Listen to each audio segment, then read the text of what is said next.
I'm Glenn Brian Creensha, and I will be presenting the market solutions on the fisheries overexploitation. So let's define first overfishing. So it simply means catching of fish from the sea at rates too high, where fish stocks become too depleted to recover. So we all know that ocean or our ocean resources or marine resources is an open resource. So it is a public domain, whereas people are free to consume and get resources from this body of water. And now we are now experiencing high rates of um, extraction or resource extraction from our ocean, since there is also an increasing need or demand. And now it has been too depleted to recover. So we have identified different causes of overfishing. First is difficulties in regulating fishing areas due to lack of resources and tracking activities. We also have in the international water setup, there are little to no rules regarding fishing practices, which means the fishing vessels can bypass areas that do not have regulations. Also, there is a lack of knowledge regarding fish populations and quotas in a universal standard. Many countries have subsidies for fishermen, which keeps their number higher than it needs to be, and it has been estimated that there are 2.5 times more fishing commercial vessels than needed.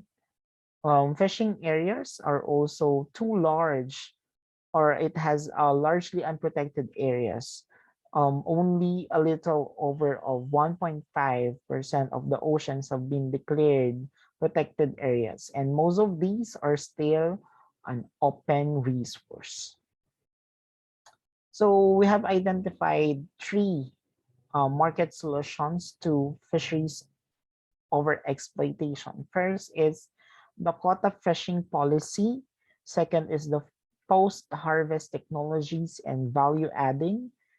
And lastly, we have the fish transport technologies. So when we say quota fishing policy, an example of this is the EU quota fishing system or the European Union quota fishing system. So it has three um, disciplines or provisions. First is the total allowable catches. Second is the landing obligations. And lastly, the bycatch provisions in closed areas. So let's discuss it one by one. First, let's have the total allowable catches. So it has been set annually for most fish stocks, for every 2 years for deep sea stocks, and they are also have advisory bodies for um, scientific evidences that will support the provisions they are giving to the European Union countries, and it has been agreed and it has been agreed by all of the countries under this EU. And with they are also agreed with non-European countries for stocks that are shared and jointly managed. And they are also setting national quotas for each countries. So they also follow the rules of the common fisheries policy to achieve sustainable fisheries as set in the multi-annual plans. So next is the landing obligations. So when we say landing obligations, it has been concerned with the different species under the PAC, or species which have a minimum landing size. So also Landing obligations requires all catches of regulated species to be landed and counted against the quota. Undersized fish cannot be sold for human consumption, and prohibited species must be returned to the sea. Discard should be recorded in the logbook. So when they catch fish which has restrictions or prohibitions, um, they need to return this to the sea. Example of that is basking shark. So when they accidentally catch this, so they need to um, return it immediately, and this cannot be um, landed to the fish landing areas, or else they will be um, punished by this quota fishing system policy. And lastly is the bycatch provisions in closed areas. So bycatch in fisheries is the incidental capture of non-target species, where closed areas affects a fishery falling under the landing obligation. All bycatch must be landed and counted against quotas. The closure or restriction will still apply, and the targeted fishing of the species that is protected is still prohibited. Details of the closures remain unaltered. Catches of prohibited species cannot be retained on board and must be returned to the sea. So let's discuss the second solution, which is the post-harvest technologies and value adding. So if you're going to see on our first picture, this is sardines in can, you know. So this technology has been developed to prolong the shelf life of this fish, and um it has been spices have been added to it, and now they are now selling it in a high price rather than selling it in the wet markets.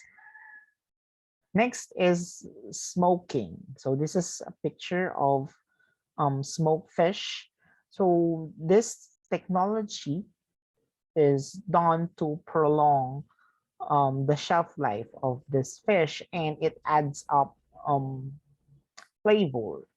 And after this process, they are now selling it through or using different packaging, like this vacuum sealed fish. So this is a salmon, and it has been the packaging is one of the post harvest technology, and it also used for value adding. So it also prolong the shelf life of the fish product, and it is ready for um, um, exportation.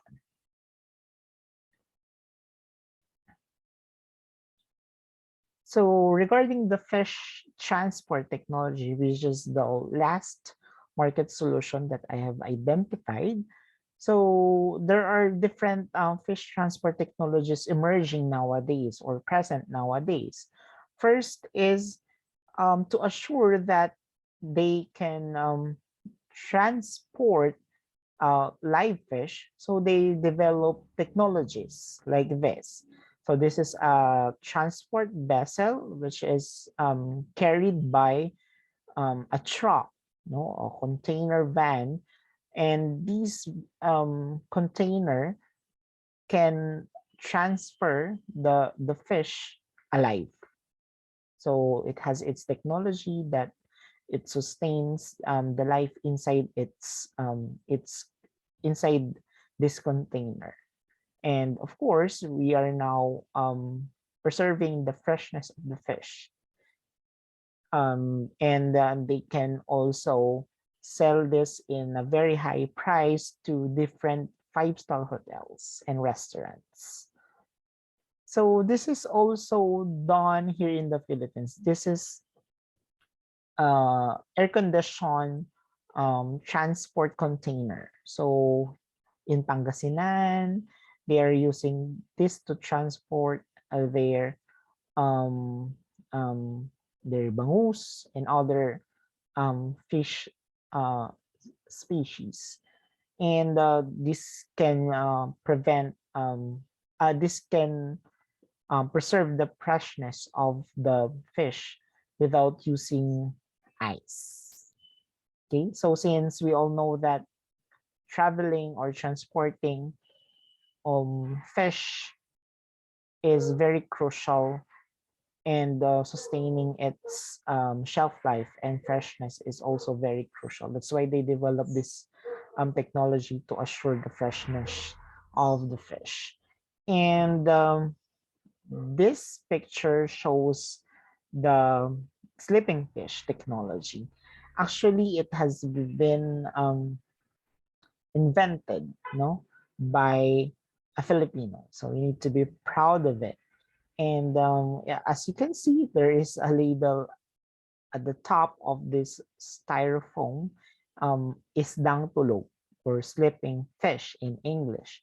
So this technology can be used to really transfer fish, no, in a distance, and it can maintain its life, and it can also be uh, sold in five-star hotels and the restaurants, and of course it adds value to the alive fish or living fish.